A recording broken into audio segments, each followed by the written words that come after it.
in the sun, uphill, both ways. In the tent, feels like it's going to be about 15 minutes before it gets real dark. Get my phone plugged into the line fuel. It'll be 100% in the morning. Make sure it doesn't let me down. I don't have the tent set up very well with things touching me on the inside. It's not due to rain tonight.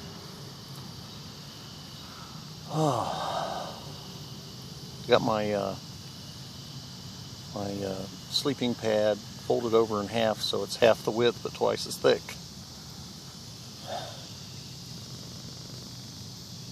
So, got my blanket still rolled up with a piece of paracord around it. I think it's probably going to stay that way. I mean, it's going to have to get pretty chilly for me to unfold it.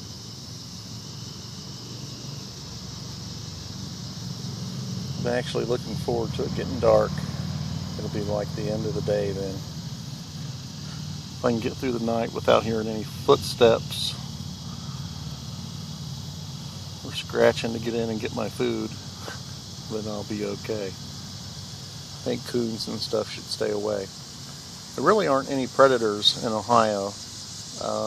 There has been a couple of pretty undeniable cougar sightings.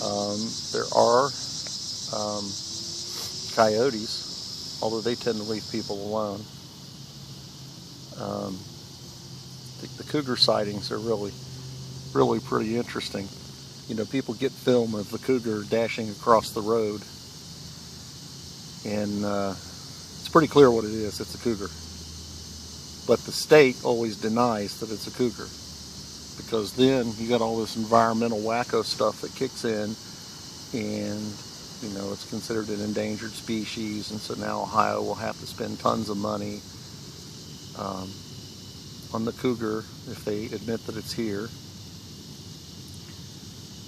And of course, you know, they want to avoid the pressure of the federal government just as much as the rest of us do. Can certainly understand that.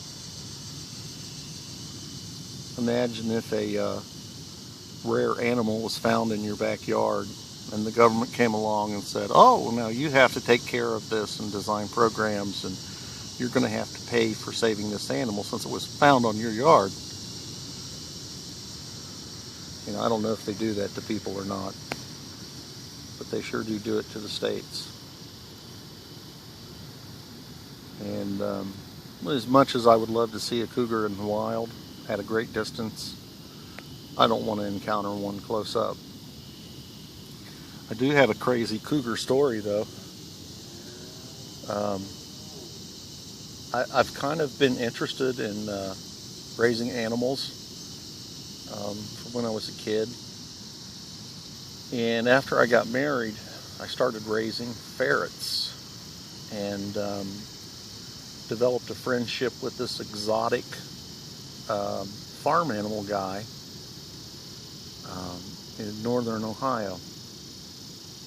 And I don't even remember his name. This has been so many years ago. He's probably grown old and died by now. But he would sell me vaccines, and you know, he'd take time to teach me how to do things, and so there was a time when ferrets were a really hot pet, and so I made money raising ferrets, and I had ferrets as pets. I liked them. Well, this guy, he raised all kinds of animals, including cougars, and he had them in his backyard in cages. And this guy never gave me a reason to think that he wasn't telling me the absolute truth at all times. But he said he had various farms around the county there where most of his animals were. And the cougars that were in his backyard, those were just ones that were getting close to giving birth, and you know, things that he wanted to monitor closely. And he would take these cougar cubs away from the mother before their eyes opened and pretty substantially before they opened. I don't remember how long it took for that to happen, but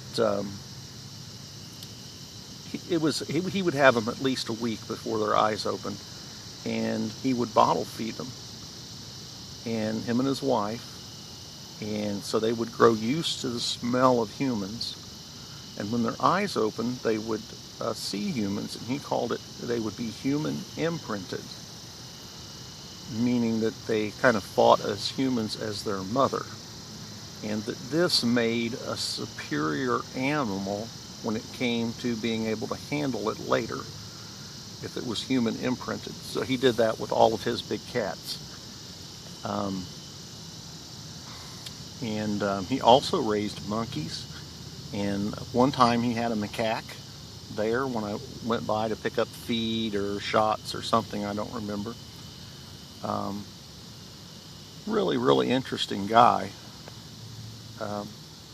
And you know, we had that lion thing here in Ohio where this fool idiot released all these lions.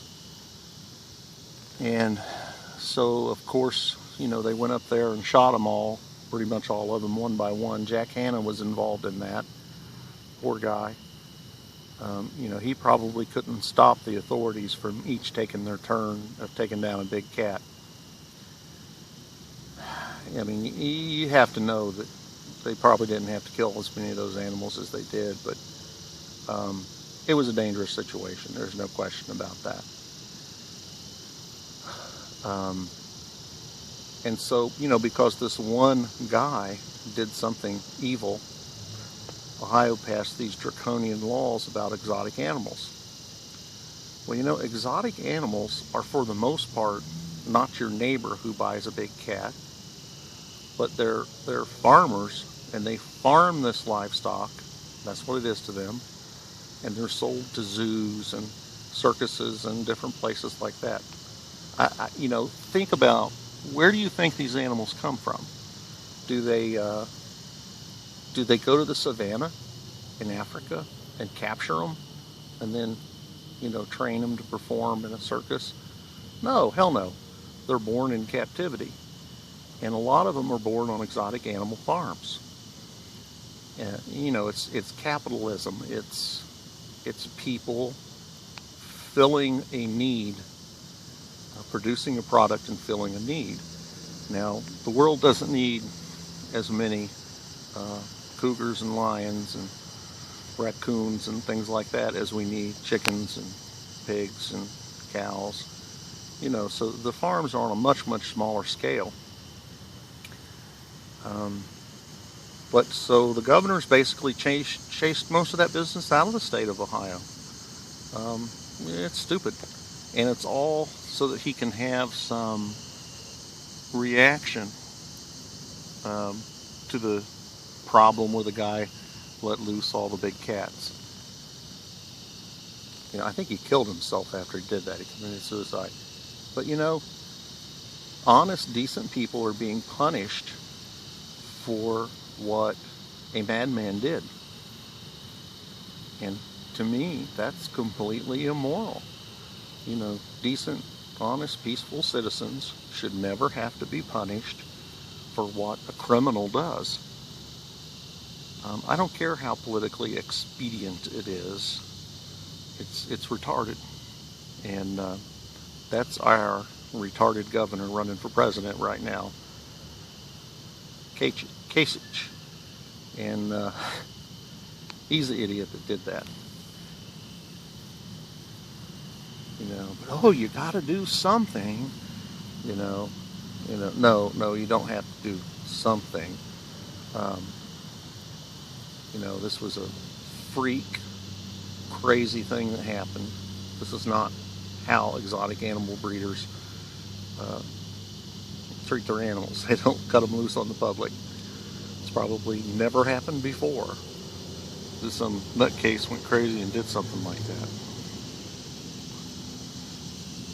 So anyways, there's my, oh, I didn't really tell you my cougar story. Well, you're probably sick of listening to me now. Well, anyways, in knowing this guy and knowing he raised cougars, a cougar back then was $500. And they would take their teeth. If you wanted a cougar as a pet, they would take their canines and cut them off and file them down flat. And they didn't need to be able to tear flesh apart when they were raised as a pet. And when you were going to be handling them. And he had a customer in Englewood, Ohio, who had a pet cougar, and he made arrangements for us to go visit this big cat. And the guy had this cat in his 2-car garage one summer day. He's out working in the yard. The cat's got a big chain on and a collar, and he's laying on a big mat in the middle of the garage, and